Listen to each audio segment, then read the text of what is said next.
Hello. You are now unmuted. Good noon, good afternoon to all. Good afternoon, sir. Good afternoon, Kritika. Good afternoon, sir. Good afternoon, Deepak. तो काफी serious लग रहा है तो call है क्या हुआ? काफी सीरियस लग रहा है सर आप अरे नहीं लो, हंस गया भाई। ठीक है। ओके चलो ठीक है। तो वर्कशीट हो गई फिर इसकी डिस्टेंस एंड डायरेक्शन की जो शेयर करी थी मैंने।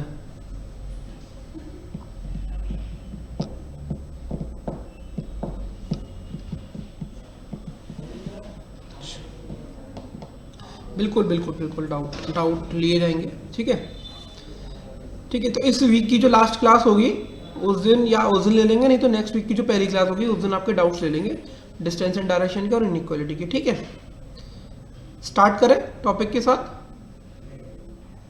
यस सर चलो, ब्लड रिलेशन अगेन फिर से ये एक इम्पॉर्टेंट टॉपिक है बैंक के हिसाब से और आपका एसएससी के हिसाब से।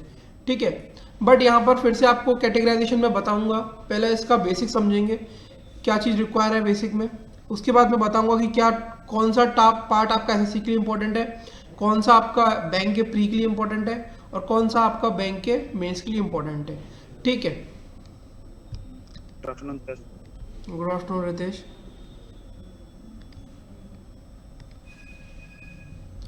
ठीक है, सबसे पहले आप अपने आप को, चाहे आप अपनी प्लेस पर, जैसे अगर आप मेल हो तो मेल, आप फीमेल हो तो फीमेल।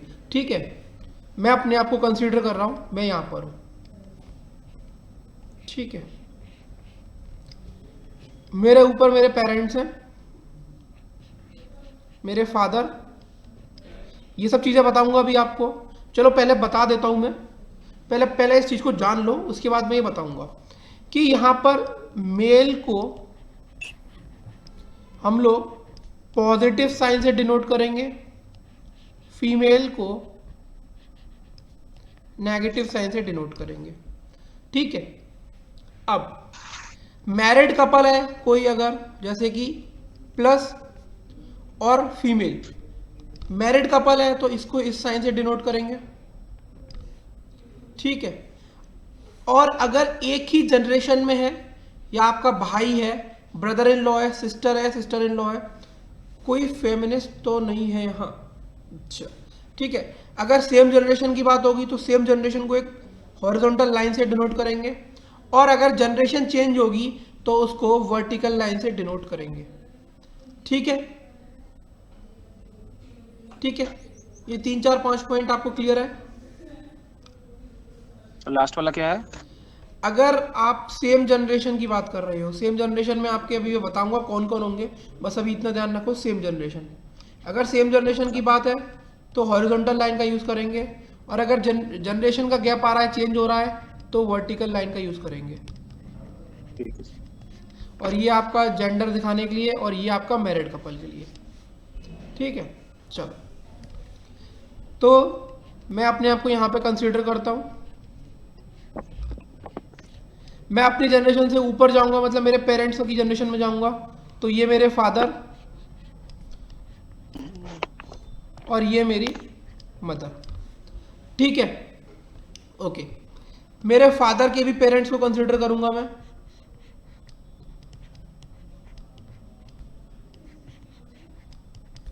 और मेरे मदर के पेरेंट्स को भी कंसीडर करूंगा मैं।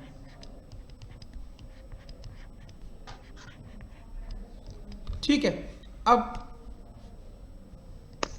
मेरे फादर के भाई बहनों को कंसीडर करूंगा, तो मेरे फादर के एक तो भाई हैं और एक सिस्टर है। मेरे मदर के एक भाई हैं और अगेन एक सिस्टर है। ठीक, सबसे पहले जान लो कि आपके फादर के तरफ के, आपके फादर के तरफ के जो भी रिलेशंस होंगे उनके आगे लगेगा पैटर्नल। क्या लगेगा? पैटर्नल। पी से पापा, पी से पैटर्नल। ठीक है, मदर की साइड के जितने भी रिलेशन होंगे उनके लिए लगेगा मैटरनल, एम से मम्मी और एम से मैटरनल। ठीक, जैसे कि मैं ये रहा, मैंने यहां जेंडर नहीं लिखा, तो मैं मतलब मैं या फीमेल या मेल। ठीक है, अगर मैं अपने फादर के फादर की बात करूंगा तो वो मेरे लिए कौन होंगे? Paternal grandfather. मेरे फादर की मदर मेरे लिए क्या होंगी? Paternal grandmother. ठीक है, अब मेरे फादर के जो ब्रदर है वो कौन होंगे मेरे लिए? पैटर्नल अंकल, और उनकी जो बहन है वो होंगी पैटर्नल आंट। ये बात समझ में आई? अगर मैं अपने मदर की साइड जाऊंगा तो जिन्हें हम हिंदी में नाना नानी बोलते हैं, जिन्हें हम हिंदी में नाना नानी बोलते हैं, उन्हें बोलूंगा मैं मैटरनल ग्रैंडफादर या मैटरनल ग्रैंडमदर।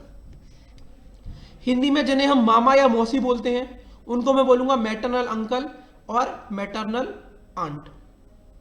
ठीक है, ठीक है। अब यहां तक क्लियर है सबको? नेक्स्ट आपको यहां पर ज्यादा जी सर ज्यादा निकल गया क्या? मैं लेट हो गई थोड़ा। ज्यादा कुछ नहीं निकला, अभी तो सिर्फ यही बता रहा हूं मैं चार्ट। ठीक है, देखो सबसे पहले जो लोग सेम पेरेंट्स के बच्चे होते हैं, मतलब कि चिल्ड्रन ऑफ सेम पेरेंट्स, उनको हम क्या बोलते हैं? सिबलिंग्स। क्या बोलते हैं? सिबलिंग्स। जैसे कि ये तीनों लोग यहां पर कौन है? मेरे फादर के ब्रदर और उनकी सिस्टर। ये तीनों कौन है? ये तीनों कौन है? सिबलिंग्स हैं, क्योंकि ये लोग किसके पेरेंट्स हैं? सेम पेरेंट्स के चिल्ड्रन हैं। करेक्ट? ठीक है, यहां तक चीजें क्लियर हुई आपको? ओके, ये सारा कुछ टर्म्स है ना, ये आपको आगे लिखे मिल जाएंगे, तो आपको टेंशन लेने की जरूरत नहीं, नोट डाउन मत करो, सब आगे लिखा हुआ है। अब आगे देखो, चलो मदर की साइड चलते हैं, और मेरी जो मौसी है, मतलब बेसिकली मैटरनल आंट, उनकी शादी होती है, तो उनके हस्बैंड भी मेरे लिए क्या होंगे? मैटरनल अंकल होंगे। और अगर इनका कोई चाइल्ड होता है, मान लो मेल और फीमेल, तो ये मेरे लिए कौन होंगे? सिर्फ और सिर्फ एक वर्ड यूज होता है इसके लिए, वो होता है कजिन। कभी भी कजिन ब्रदर या कजिन सिस्टर नहीं बोला जाता, सिर्फ बोला जाता है कजिन। ठीक है, सिमिलरली यहां पर भी अगर मेरे बुआ की शादी होती है, मतलब पैटर्नल आंट की शादी होती है, तो उनके जो किड्स होंगे वो मेरे क्या होंगे? कजिन होंगे। ठीक है, चलो अब आ जाता है अपनी शादी करने का नंबर, मतलब सिर्फ ब्लड रिलेशनशिप में।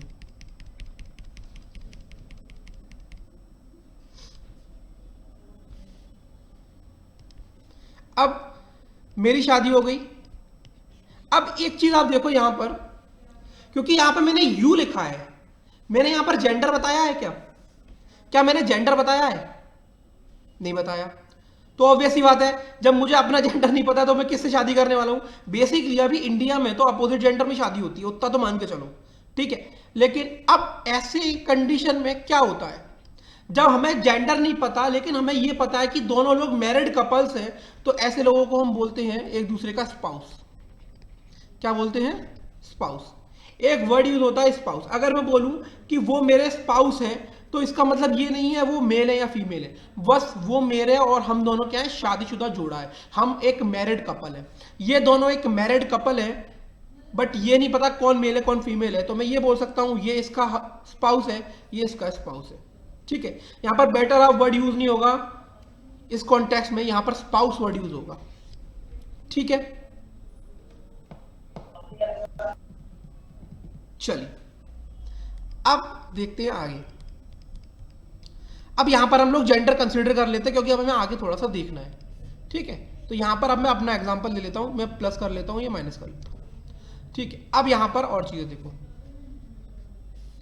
यहां पर मेरी एक सिस्टर है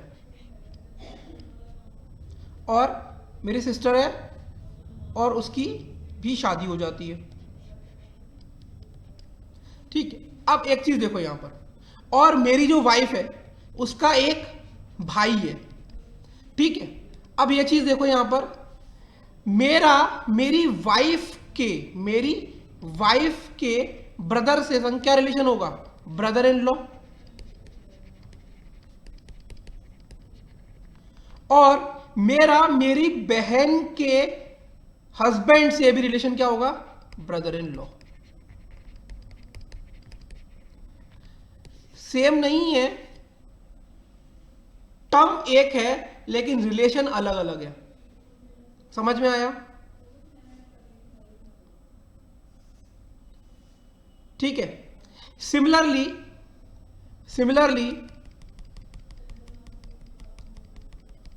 अगर मैं यहां पर कंसीडर कर, अच्छा है इंग्लिश में है सब, हिंदी में तो सबका अलग नाम है, कोई दिक्कत नहीं है, ठीक है। सिमिलरली अगर मेरी वाइफ की सिस्टर है और मेरा एक ब्रदर है जिसकी शादी होती है, तो ऑब्वियसली बात है वो तो मेरे लिए भाभी होंगी, बट इंग्लिश में मेरी भाभी भी मेरी सिस्टर इन लॉ होंगी, और मेरी वाइफ की जो बेसिकली बहन होगी, जिसे हिंदी में हम लोग साली बोलते हैं, वो यहां पर क्या होगी, सिस्टर इन लॉ होगी। क्या ये चीज समझ में आई?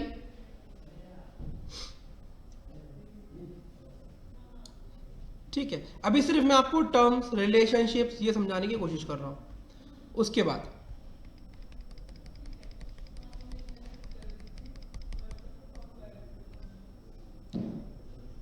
ठीक है, अब देखते हैं, मेरा भाई है, ठीक है, मेरे भाई की वाइफ, मेरे भाई के एक लड़का है, एक लड़की है। तो जो लड़का होगा मतलब क्या हुआ, वो मुझे क्या बोलेगा, चाचा, और मेरा क्या होगा, हिंदी में क्या बोलेंगे उसे, भतीजा, ठीक है, भतीजा बोलते हैं। बट यहां पर इंग्लिश में ध्यान रखना है कि चाहे वो मेरे भाई का बेटा हो, चाहे मेरी वो बहन का बेटा हो, वो मेरे लिए कहलाएगा नेफ्यू, ठीक है। सिमिलरली चाहे वो मेरे भाई की बेटी हो, चाहे वो मेरे बहन की बेटी हो, वो मेरे लिए क्या कहे होगी, नीस, ठीक है। यहां तक क्लियर है, सब चीजें क्लियर चल रही हैं, रिलेशन वगैरह समझ में आ रहा है? चलिए अब चलते हैं थोड़ा सा और आगे और इंट्रोड्यूस करते हैं अपने सास ससुर को। रिपीट नीस, आगे आपको लिखा मिल जाएगा सत्यार्थ, सिर्फ इतना सुन लो, आपकी सिस्टर है एक और आपका एक भाई है, दोनों की शादी हो गई, दोनों की एक एक बेटी है, वो दोनों जो बेटियां हैं वो आपके लिए नीस होंगी, ठीक है सत्यार्थ?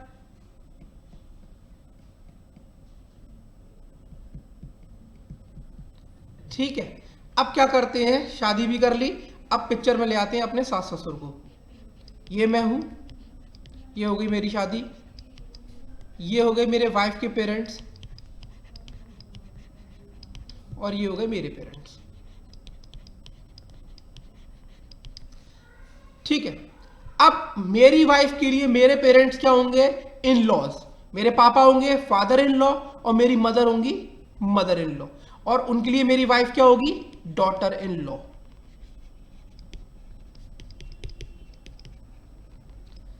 सिमिलरली मेरे वाइफ के फादर मेरे लिए होंगे फादर इन लॉ, मेरी वाइफ की मदर होंगी मेरे लिए मदर इन लॉ, और मैं उनके लिए क्या होऊंगा, सन इन लॉ, दामाद।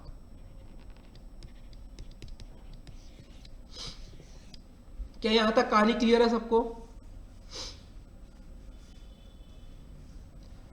तो ये जो पढ़ा है हमने, ये क्या है, ये अलग अलग रिलेशनशिप्स है जो आपको देखने को मिलेंगी।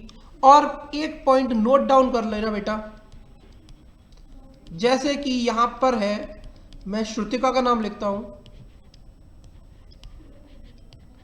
और यहां पर मैं लिख लेता हूं मैं दीपक। श्रुतिका का जेंडर फीमेल है, दीपक का जेंडर मेल है। आम जिंदगी में ठीक है, लेकिन अगर क्वेश्चन के अंदर ये चीज क्लियर नहीं हो रही कि श्रुतिका फीमेल है या दीपक मेल है, तो नाम के साउंड के हिसाब से इनका जेंडर डिसाइड मत करना। जब तक नहीं बोला जाए श्रुतिका के संग या तो हर वर्ड ही नहीं यूज किया जाए या दीपक के संग हिज नहीं यूज किया जाए। अनटिल एंड अनलेस ऐसा कुछ स्पेसिफाई नहीं किया जाए, आप नहीं बता सकते कि श्रुतिका फीमेल है या दीपक मेल है। ठीक है। अनिमेश नहीं, निवेदिता वही बोल रहा हूं। आपका नाम निवेदिता है, इट डजेंट मीन कि आप फीमेल हो according to the questions, until and unless specified. ठीक है। हाँ, ऐसे क्वेश्चंस बैंक भी पूछता है, मैंने इसलिए दिया था अनिमेश क्योंकि पूछता है बैंक। ठीक है।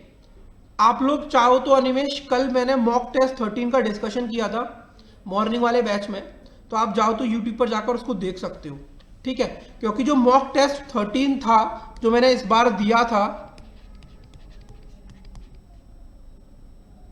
ओके, मॉक टेस्ट 13 था, वो पूरा का पूरा आपका मेमोरी बेस्ड पेपर पर था, क्योंकि मैंने वहीं से क्वेश्चन बनाए थे। मेमोरी बेस्ड कौन सा वाला, जो एसबीआई पीओ ने पूछा था इस बार 4 तारीख से 6 तारीख के बीच में, पूरा का पूरे क्वेश्चन वहीं से थे। सर मैं वही पूछने वाला था कि मतलब मैं डिस्कशन देख रहा था उसका, तो मतलब हमारे बैच में नहीं होंगी क्या, मतलब ऐसे ये मॉक टेस्ट वगैरह के? नहीं, एक्चुअल में उस बैच का सिलेबस कंप्लीट हो गया था। ठीक है। हाँ, और वही बोल रहे हैं, मतलब सिलेबस खत्म होने के बाद होंगे ये सब। हाँ, बिल्कुल होगा, बिल्कुल होगा। ठीक है। ओके। देख सर, इन लॉ का और डिटेल में नहीं पढ़ना है ना? नहीं, इससे ज्यादा नहीं पढ़ना रिया, इससे ज्यादा नहीं पढ़ना। ठीक है। जितना बता रहा हूं आपको ये मोर देन सफिशिएंट है आप लोगों के लिए। ठीक है, टेंशन मत लो। चलो, अब जो चीजें मैंने बताई है वो सब आपके सामने लिखी है। जैसे जनरेशन का कॉन्सेप्ट क्या है, जनरेशन में नीचे उतरते जाओगे तो इस तरीके से आओगे। ठीक है, ये यहां पर लिखा हुआ है। उसके बाद कपल्स यहां पर लिखा हुआ है इस तरीके से, ऐसे कर लो, चाहे ऐसे कर लो, चाहे ऐसे कर लो, मर्जी आपकी है। बट ये ध्यान रखना कि आप जो भी नोटेशन यूज कर रहे हो उस नोटेशन को चेंज मत करना प्रैक्टिस के टाइम पर। ठीक है। कोई भी नोटेशन यूज कर सकते हो आप अपना, यहां पर कोई भी रूल नहीं है। क्लियर है ये बात? उसके बाद सिबलिंग्स या कपल्स को दिखाने के लिए मैंने क्या बताया था, जो लोग एक जनरेशन में लाई कर रहे हैं उन्हें आप हॉरिजॉन्टल लाइन से दिखा सकते हो। ठीक है। अब यहां पर मेल को ट्रायंगल से भी दिखा रखा है और फीमेल को सर्कल से भी, बट मुझे ये इजी लगता है प्लस और माइनस, इसलिए मैंने आपको यही बताया। ठीक है। आपके सामने मैंने सारी चीज प्रोवाइड कर दी है, now it's up to you कि आप क्या प्रेफर करते हो। ठीक है।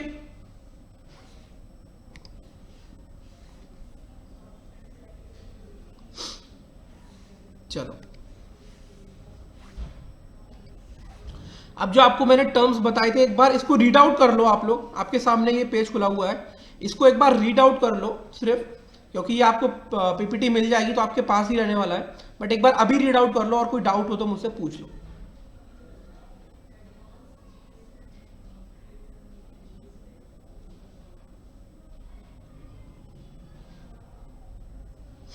सर एक बार स्पाउस बता दीजिए।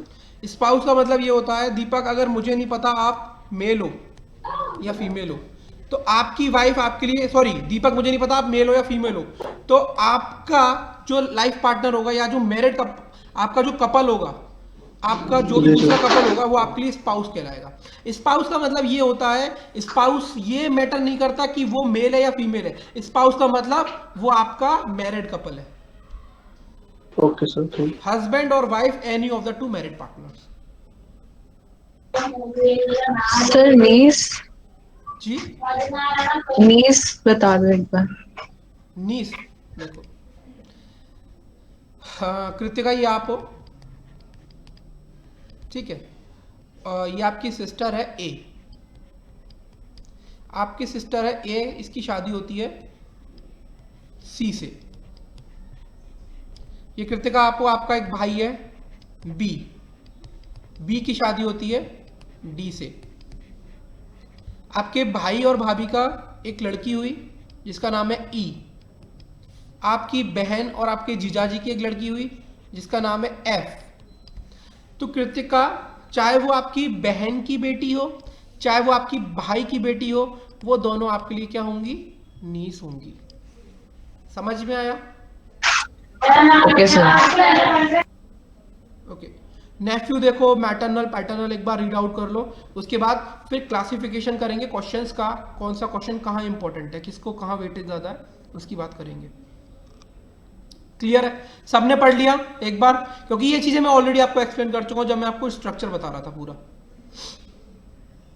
चलिए अब चलते हैं हम लोग आगे। आपके सामने 3 टाइप्स की प्रॉब्लम आती हैं, ठीक है। एक आता है indicating form, also known as pointing और इंट्रोड्यूसिंग फॉर्म। ये आपका एसएससी के लिए इंपॉर्टेंट है, बस only for SSC, no bank. दूसरा पजल फॉर्म, एसएससी और bank reasoning, bank pre plus means दोनों के लिए, ठीक है। Coded form only for bank means,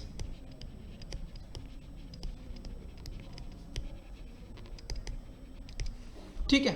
coded form में भी 2 तरह के क्वेश्चन है, आपको इतना मजा आएगा, मैं गारंटी से बोल सकता हूं जब आप लोग कोडेड फॉर्म पढ़ोगे, ठीक है।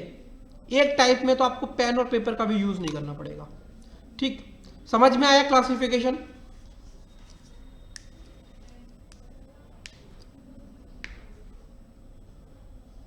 चलिए स्टार्ट करते हैं हम लोग इंडिकेटिंग टाइप और पॉइंटिंग टाइप और इंट्रोड्यूसिंग टाइप।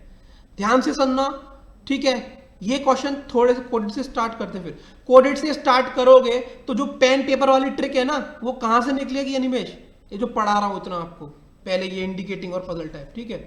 तो कोडेड फॉर्म करना मतलब कोडेड, अब एक बार बताओ, कोडेड सिर्फ मेंस में पूछा जाता है, तो उससे पहले ऑब्वियस ही बात है पजल फॉर्म में इंडिकेटिंग टाइप पढ़ना पड़ेगा, नहीं पढ़ना पड़ेगा? मेंस में तो एडवांस ही आता है, एडवांस से पहले चीजें नहीं पढ़ोगे तो फिर एडवांस में जो ट्रिक्स बताई जाएंगी वो तो फिर हो सकता है आपको समझ में आ जाए, बट और लोगों को नहीं है,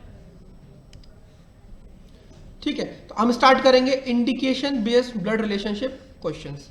पहला क्वेश्चन आपकी स्क्रीन पर है, खुद से एक बार क्वेश्चन पढ़ो, देखो कि आप क्या लगा पा रहे हो इसमें लॉजिक, क्योंकि ये एक बेसिक और जनरल टाइप की प्रॉब्लम्स भी होते हैं। देखते हैं कि आप इसमें क्या लॉजिक लगाते हो, उसके बाद हम लोग देखेंगे।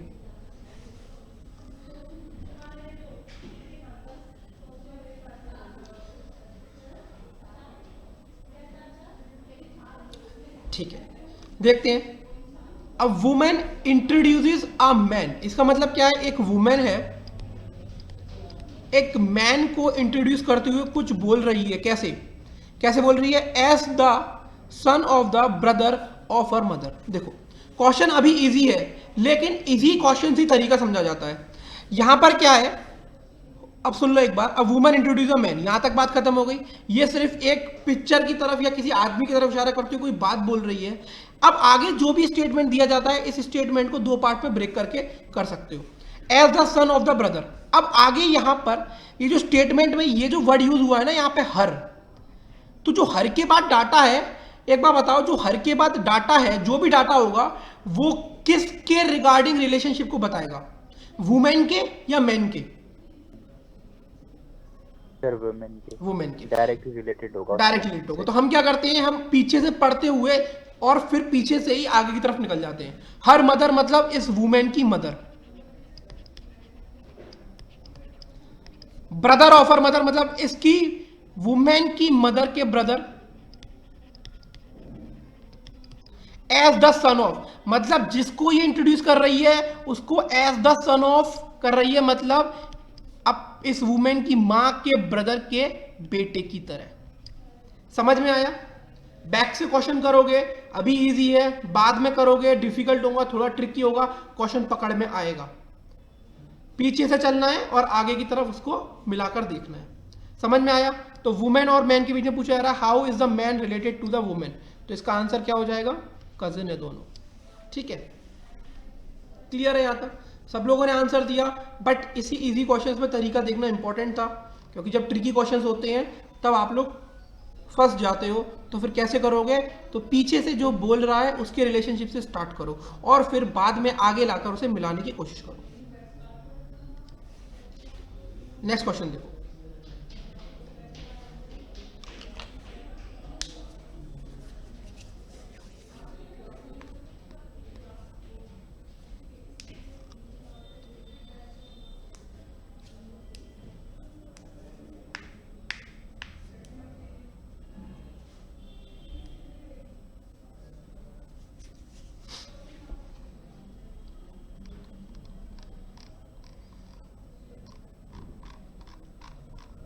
चलिए देखते हैं। एक्स मदर, एक्स की जो मां है, is the mother in law, मतलब जो एक्स की मां है वो किसी की मदर इन लॉ यानी कि सास है, किसकी? Of the father of Z, Z के फादर की, मतलब जेड नीचे आएगा, उसके जो फादर होंगे उसकी सास होगी कौन? एक्स की मां। क्या इतना समझ में आया यहां तक? पहला स्टेटमेंट,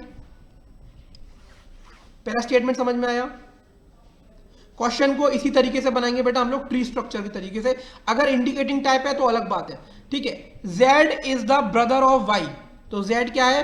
Y का ब्रदर है, मतलब सेम जनरेशन में आएगा।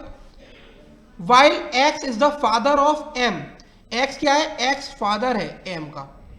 अब मुझे बताओ एक चीज बहुत ध्यान से बताना, एक चीज बहुत ध्यान से बताना, सिर्फ मैं यहां तक पढ़ने के बाद बता रहा हूं। X is the father of M, यहां से एक चीज तो क्लियर है ना कि X की एक बहन तो होने ही वाली है, X की एक बहन तो होने ही वाली है, तभी तो उसके लिए ये सास होगी, क्योंकि ये तो मेल हो गया, तो मेल से तो शादी करेगा नहीं एक मेल, तो इसका मतलब ये है कि X की कोई एक बहन तो है ही है जिससे इसकी शादी होने वाली है, ठीक है। अब यहां पर क्या लिखा है? While X is the father of M, how is X related to Z?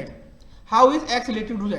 मतलब उससे मतलब नहीं था, बट यहां मैंने आपको सिर्फ एक नॉलेज पॉइंट ऑफ व्यू से बताया कि X की एक बहन तो होने वाली है। अब how is X related to Z? बताओ इसका आंसर। अब X कैसे रिलेटेड होगा Z से? जो Z है वो X की बहन का बेटा है, तो बहन मतलब मदर की साइड से मैटरनल, और किस कैटेगरी में जा रहा है? अंकल की कैटेगरी में, तो मैटरनल अंकल इसका करेक्ट आंसर होगा। क्लियर है सबको? रितेश, दीपक,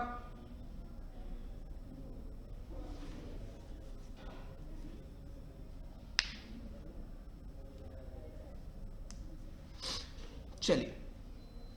राधिका ये कंफ्यूजन लग रहा है तो आगे तो आपको बहुत दिक्कत होने वाली है। कंफ्यूजन को बेटर होगा कि यहीं पे मिटा लो, वरना फिर आगे ये कंफ्यूजन आपका बिल्डअप होता चला जाएगा और टॉपिक खत्म हो जाएगा, ठीक है। पूरा क्वेश्चन वापस समझाता हूं, लेकिन पहले तो राधिका और निरंजन मुझे ये बताओ कहां पे कंफ्यूजन हुआ है?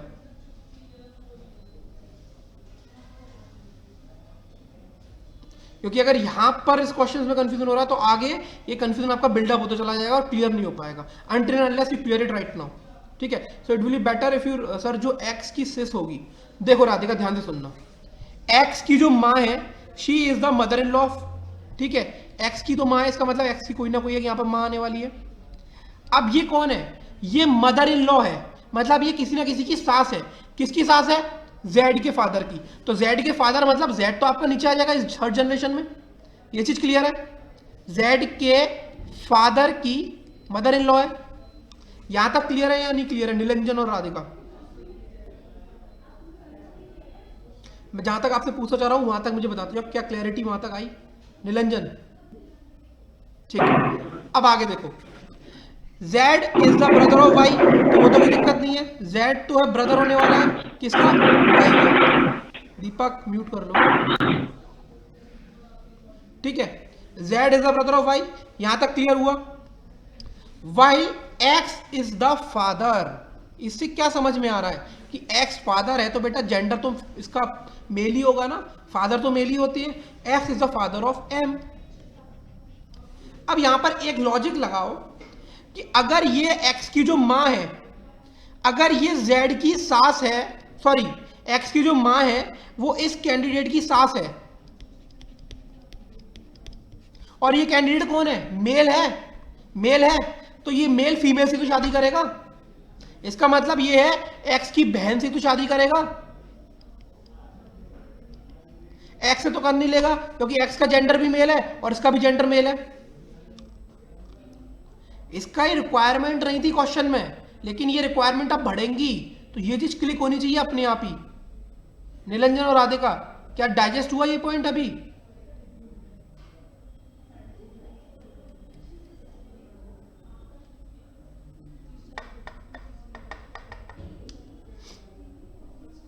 राधिका इसमें थोड़ा होने की बात क्या है यार? अभी मुझे ये समझ में नहीं आ रहा कि यहां पर डाउट कैसे रह रहा है आपको। भाई मेल तो मेल से शादी करेगा नहीं, और अगर ऑब्वियस ही बात है ये एक्स की मां का दामाद है मतलब मेल है तो बहन तो लाएगा ही ना पिक्चर में, बहन तो होगी तभी तो शादी करेगा।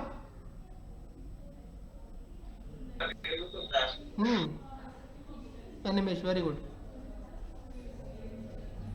Okay, between the line.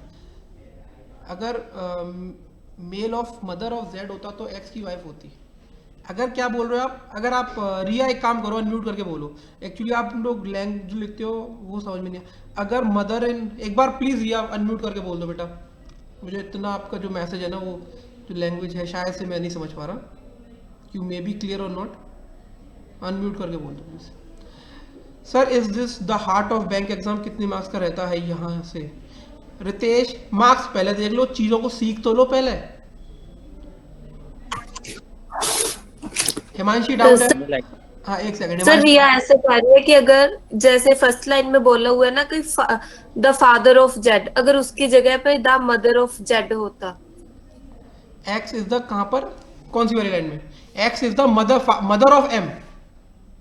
नहीं, जो सेकंड लाइन की स्टार्टिंग है ना, the father of Z. Father of Z, mother X मतलब हाँ। तो आप किसको किस चीज से रिलेट कर रहे हो? क्योंकि ये डायरेक्ट तो दिया नहीं है, आप इसे कौन से वेरिएबल से रिलेट करने की बात कर रहे हो? नहीं, जो रिया बोल रही है ना, तो अगर इसकी फादर की जगह पे यहाँ पे मदर लिखा हुआ होता तो वो एक्स, मतलब वो वाइफ होती ना फिर। अब आप इस बात को समझने की कोशिश करो। आप ये बोल रहे हो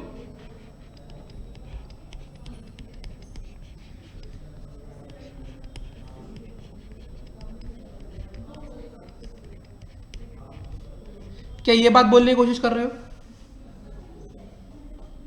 हाँ ठीक है सर, हो गया। रिया यही बोलने की कोशिश कर रहे हो? एक बार बोल रही थी यही, हाँ, कि जैसे axis mother is the mother in law of mother of Z होता, और अब सुन लो, एक्स इज द फादर, ये तो मेंशन ही है, यहाँ तो पर वो एक- वाइफ होती है उसकी। नहीं, यहाँ पर एक बात और सुन लो, ठीक है? यहाँ पर ये दोनों हस्बैंड वाइफ तब होते जब यहाँ पर ये लिखा होता कि that x is the only son of his mother. यहां पर अज्यूम नहीं कर सकते इस तरीके से अभी, क्योंकि आप क्या अज्यूम कर रहे हो? आपने कहता क्या अज्यूम किया कि एक्स जो है उसका हस्बैंड हो जाएगा। इसका मतलब आपने ये अज्यूम किया कि एक्स का कोई और भाई नहीं है। हाँ, ये हो सकता है। But it has to be mentioned in the question. It has to be mentioned in the question if you are talking about this case that X is the only son of his mother. In that particular case only you can consider X and this person as a couple. Until and unless specified clearly you cannot consider. Clear हुआ अभी रिया? हाँ हाँ। ठीक, किसी और को कोई doubt है? चलो रितेश, ये आपका 3 नंबर का बैंक में आएगा और 2 नंबर का एसएससी में आएगा। अब बोलो क्या कह रहे थे, और कुछ कह रहे थे? नहीं सर, बस पता करना था। ठीक है, उमंग डाउट है या नो सर कर रहे हो फॉर नो डाउट, और इज देयर एनी डाउट? ठीक है, अब पॉइंट क्या है, ये वाला क्वेश्चन तो हो गया ना। अब ये है, ये वाला स्ट्रक्चर तो नहीं है, ये तो आपके डाउट के लिए मैंने बना लिया यहाँ पे।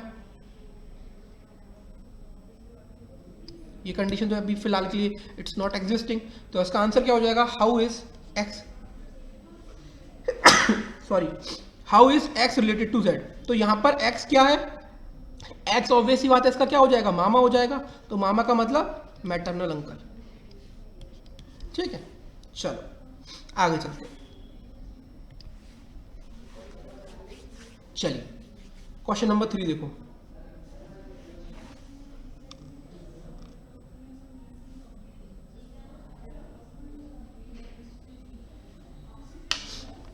कुछ लोगों को मैंने ये देखा कि कुछ लोगों को ये क्वेश्चंस जल्दी क्लिक हो जाते हैं और कुछ लोगों को ये क्वेश्चंस टाइम लेते हैं क्लिक करने में, क्योंकि थोड़े से ना ये ट्रिकी होते हैं questions. Tricky in the sense वो ओवरकम करने की प्रैक्टिस करनी पड़ती है।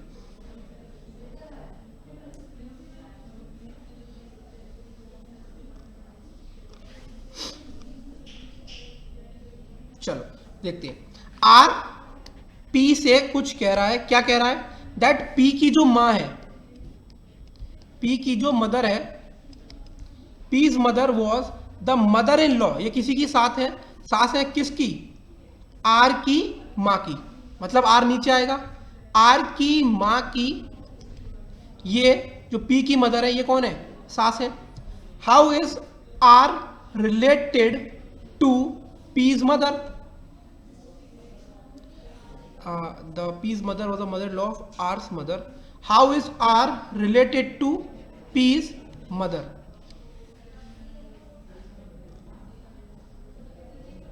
Okay, just a second. R said to P that P's mother was the mother-in-law of R's mother. Okay, so how is R related to P's mother? Daughter-in-law कैसे बोल रहे हो? R's mother related to P's mother बोले। हाँ तो ये चीज है ना, आप लोग daughter-in-law कैसे बोल रहे हो? Answer Sir, okay, how okay how is R's mother? Okay, R की मदर कैसे रिलेटेड है P से? हाँ तो ये daughter-in-law ही हो जाएगा। ठीक है, ओके। अब यहां पर आपसे एक क्वेश्चन और मैं पूछ लेता हूं, ठीक है? क्वेश्चन जो मैं समझ रहा था वही पूछ लेता हूं। How is R related to P's mother?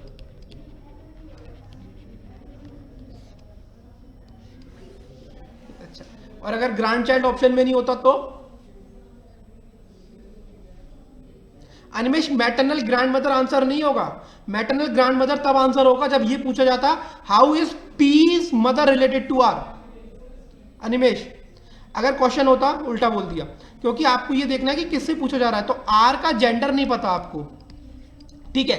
तो आर यहां पर ग्रैंड सन भी हो सकता है या ग्रैंड डॉटर भी हो सकता है, लेकिन आप लोग काफी स्मार्ट हो, आपने आंसर दिया है ग्रैंड चाइल्ड, ठीक है? तो वो सही आंसर है। क्लियर? किसी को कोई डाउट? करेक्ट आंसर इसका क्या होगा? Daughter in law. ऑप्शन नहीं है तो नन ऑफ दिस दिया होगा ना सर? वहां पर आपको नन ऑफ दिस भी दिया जाएगा निवेदिता, और कैन नॉट बी डिटरमाइन भी दिया जाएगा, और इन दोनों में फर्क क्या होता है वो भी मैं आपको आगे बताऊंगा। सो रिलैक्स, ठीक है? क्योंकि there is a very big difference between none of this and cannot be determined. Okay, कुछ लोग होंगे जो इस बात को समझ चुके होंगे और कुछ लोग होंगे जिन्हें मैं समझा दूंगा, ठीक है? चल,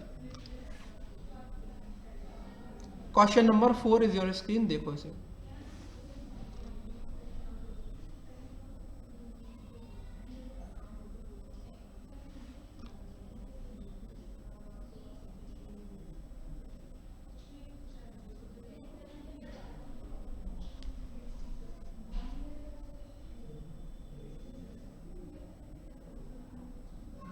ओके,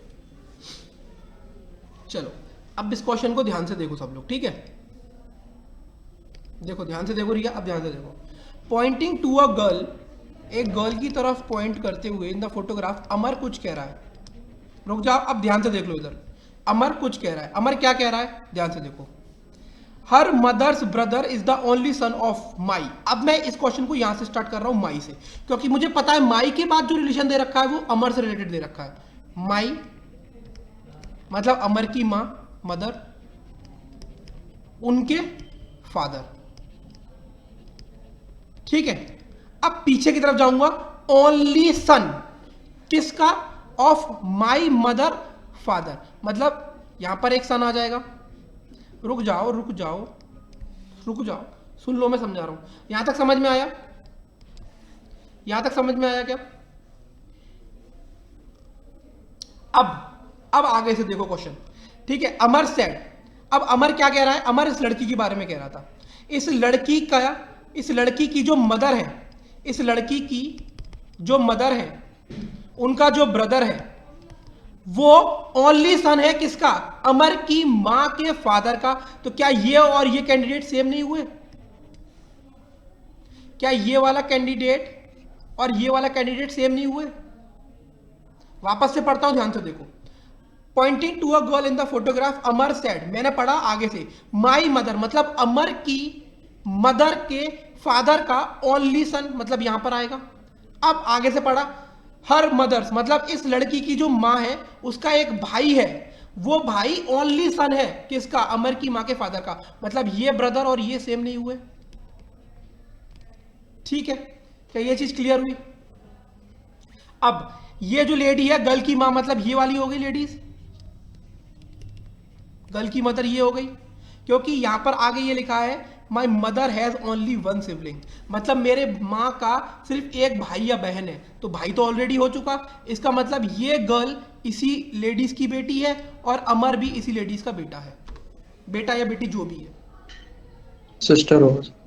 तो how is the girl's mother related to Amar, sister कैसे हो जाएगा, how is the girl's mother related अच्छा, टू अमर, गर्ल्स की मदर मतलब गर्ल रिलेटेड टू, हाँ क्या हो सर, जाएगा आंसर, मदर हो जाएगा, मदर। क्या तो मुझे लगा समझ- how girl is related to Amar. कोई बात नहीं। हाँ निमेश, बिल्कुल सही पकड़ा आपने।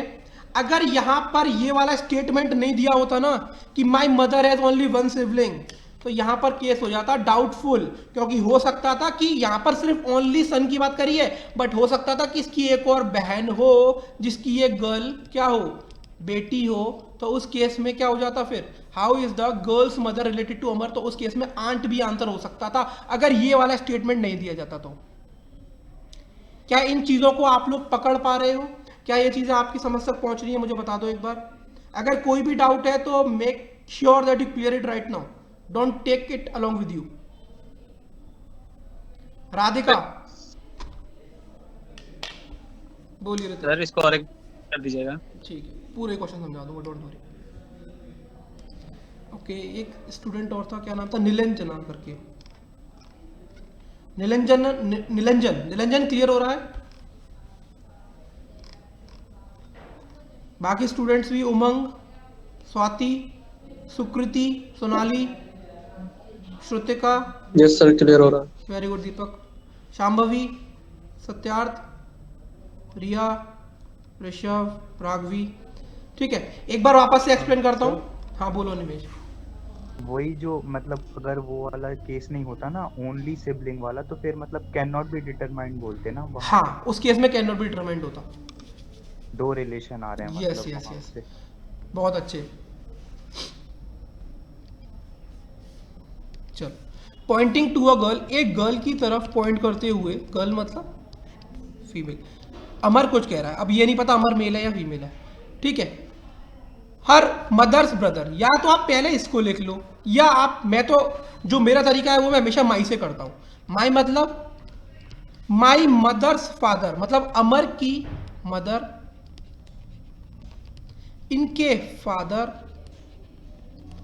का ओनली सन, मतलब इनका भाई, इकलौता भाई, ठीक है। अब आगे आप इससे पढ़ो, गर्ल की जो मां है उसका एक भाई है जो कि ओनली सन है, तो वो भाई कौन सा भाई है, ये वाला भाई है, और वो मदर ये वाली हो जाएगी अगर ये स्टेटमेंट दिया है कि माई मदर है ओनली वन सिबलिंग। तो इस गर्ल की मां भी यही हो गई, अमर की मां भी यही हो गई, और ये कहानी यहां पर समाप्त हो गई। तो how is the girl's mother related to Amar, तो गर्ल की मां अमर के लिए कौन हो जाएगी, मदर हो जाएगी। Is that clear?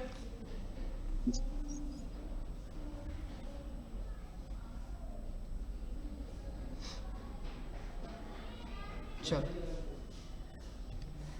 मतलब सर अननेसेसरीली क्वेश्चंस को ट्विस्ट कर देते हैं ये लोग। It's not unnecessary, it's competition, ठीक है।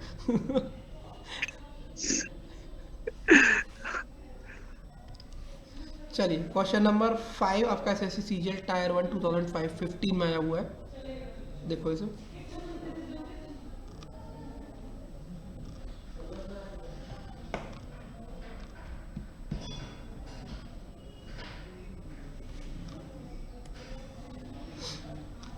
मल्टीपल आंसर यहाँ भी देखने को मिल रहे हैं। इंट्रोड्यूसिंग अ मैन, एक मैन को इंट्रोड्यूस करते हुए एक वुमेन कुछ कहना चाह रही हैं। क्या कह रही हैं? His mother is the only daughter of my father, तो माई के बाद जाऊंगा, वुमेन के फादर। अब only daughter of my father लगा है बच्चों, तो इस बात को ये समझो, जब ओनली डॉटर की बात हो रही है तो जो वुमेन अपने फादर के बारे में बता रही है उसकी ओनली डॉटर ये खुद वुमेन ही है। आई बात समझ में? आई बात समझ में? ठीक है, अब क्या बोला जा रहा है इस मैन के बारे में, इसकी जो माँ है, इसकी माँ मतलब ये वुमेन हो जाएगी। Is the only daughter of my father मतलब ये वुमेन खुद। तो how is the man related to the women, तो मैन क्या हो जाएगा, सन हो जाएगा। तो जितने लोगों ने अभी, कितने लोगों ने यहाँ पर आंसर क्या क्या दिया है, उमंग ने बताया है अंकल, उमंग गलत हो गया बेटा आपका, क्षितिज सही है, दीक्षा सही है, श्यामा भी सही, ओके सही सही सही सही, मैंने गलत दिया रिया। चलो जिन्होंने गलत दिया और जिन्हें कन्फ्यूजन हो रहा है वो अपनी आवाज़ को उठाओ और क्वेश्चन पूछो, क्या दिक्कत है, क्यों दिक्कत है, कैसे दिक्कत है।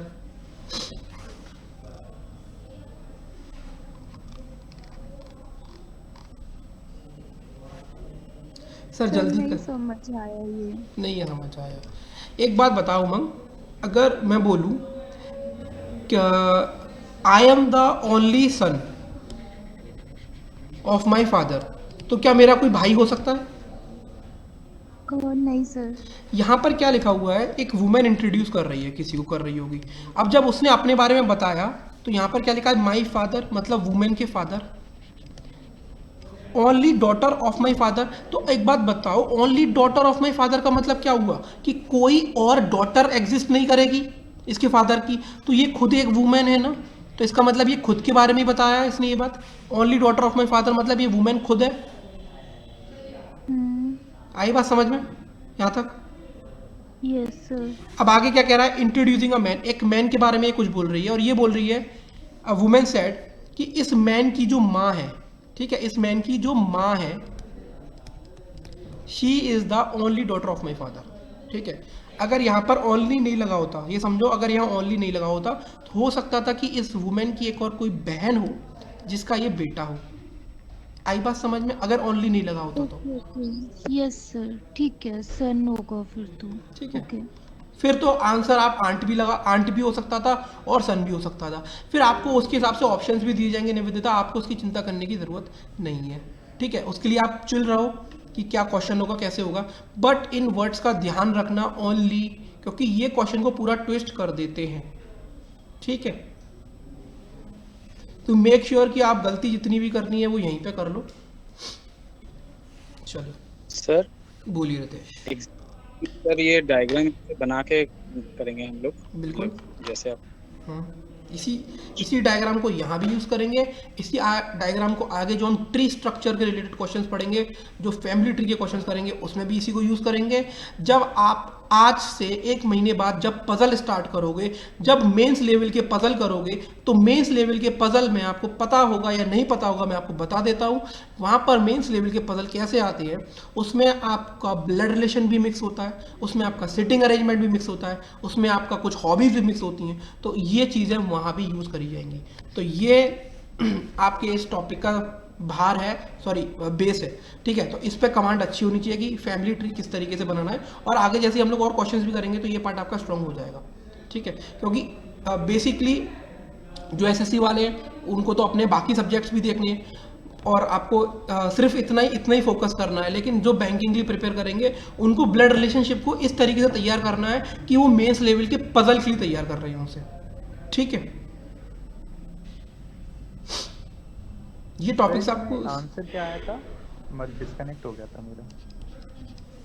हाँ, क्योंकि वो वुमेन और वो मदर सेम ही है ना, सेम लेडी हो जाएगी वो, because of the word only. हाँ हाँ ठीक है सर। ठीक है, तो आज के लिए इतना ही रहने दें। बताओ, टाइम भी होने वाला है, 2-3 मिनट है। ये चीज़ मैं जल्दी में नहीं कराना चाहता, आपको थोड़ा टाइम लेकर आपको अच्छे समझ में तभी आएगा, ठीक है। तो आई होप आपको आज अच्छे से समझ में आएगा, जो भी इसका बेसिक्स थे मैंने ट्राई किया आपको अच्छे से समझाने का, ठीक है।